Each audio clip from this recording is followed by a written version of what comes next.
नमस्कार मित्रांनो, चला यंदाच्या गणेशोत्सवाची तयारी एकत्र करूया। बाप्पाच्या स्वागतासाठी आपलं घर कसं सजवायचं, मूर्ती कशी बनवायची आणि हा सण कसा खास बनवायचा हे सगळं जाणून घेऊया। चला तर मग सुरुवात करूया। अरे मित्रांनो, गणेश चतुर्थी लवकरच येणार आहे। आपण यावर्षी कसा साजरा करणार आहोत? मी विचार करत होतो, यावर्षी आपण पर्यावरणपूरक गणेशाची मूर्ती बनवूया का? प्लास्टर ऑफ पेनरीस आणि रासायनिक रंगांऐवजी आपण माती आणि नैसर्गिक रंगांचा वापर करू शकतो। इझी, हे खूप छान आहे। पर्यावरणासाठी हे चांगले आहे आणि आपण हे आपल्या बागेतील तलावात विसर्जित करू शकतो।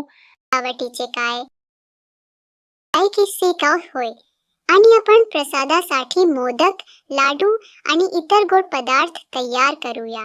गणपती बाप्पाला मोदक खूप आवडतात। आता सगळं तयार आहे।